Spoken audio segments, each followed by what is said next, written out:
What's going on, Western Slope? Titus Cleveland here at Simplesio Field. It is day 8, game 19.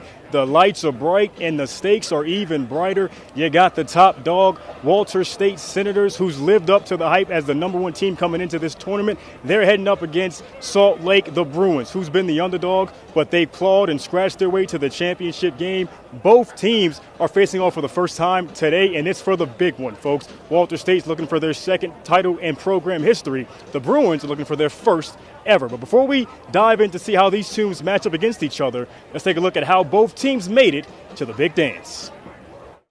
Round 3, McLennan and Walter State series tied at 1 apiece. Winner goes dancing in the championship round. And McLennan, man, their bats must have slept in their cleats last night because they came out hot like fish grease. 3 runs right out the gate off starting pitcher Aiden Robertson, and it looked like they were ready to write the script. But the Senators, no panic, just purpose, ranked #1 in the nation for a reason, and they showed it. Walter State answers immediately and then some, scoring in every inning through 7, flipping the switch and never looking back. Oh, and the long ball, it was loud. Atticus Goodson, Tyler Myatt, and Walker Morgan all go deep in front of a fired-up crowd of 12,000 at Simplesio Field.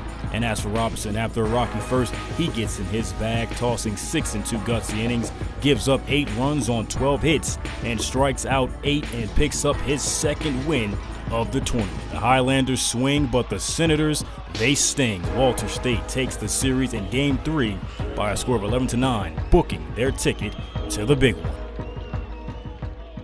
I knew that I had forced weak contact in the first inning. I really don't remember, but I don't think there was any barreled baseballs, so I was fine with 3 runs given up because I trust our hitters to come back and score.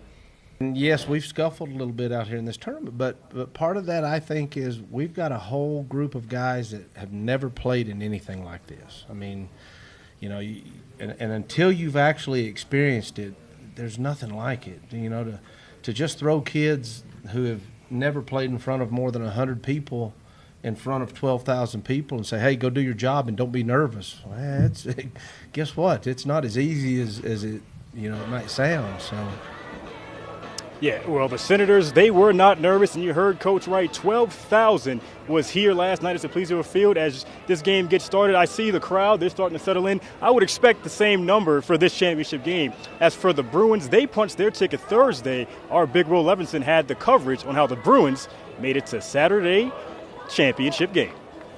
Game 16, Salt Lake and Lakeland. One of these teams is going home, and the Salt Lake Bruins don't want it to be them. Jalen Seward with a crack right down the left field line. That's a 2 RBI double as Salt Lake is up big in the 7th. Now Avery Dozie floats it into left, and that'll drop for a base hit. 1 Bruin scored. Now here comes Seward as it's a stand-up double for Dozie, but wait.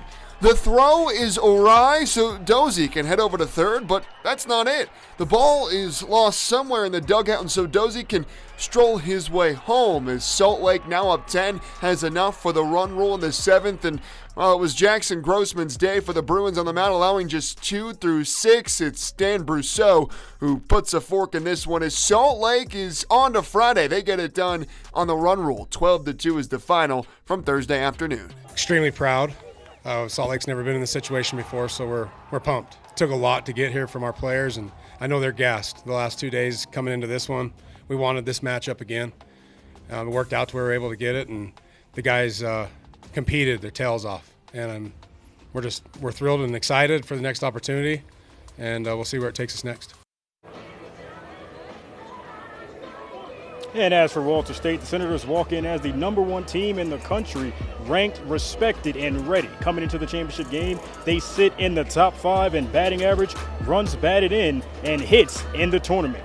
But Salt Lake City, ranked 8th, yeah, they're leading the charge in most of the major offensive categories. They're first in RBIs, RBIs and hits, second in batting average, home runs, and slugging percentage. Now you flip the script on the mound. Walter State ranks 2nd in fewest hits allowed, Salt Lake's 5th. So both teams can lock it up defensively, and when it comes to ERA, it's elite on elite. Walter State is #1, Salt Lake's right behind at #2. So yeah, Walter may have the crown right now, but Salt Lake's the team that's swinging like they want to snatch it. And stay tuned, folks, because we have more JUCO coverage after this break. You won't want to miss what I have to say coming up.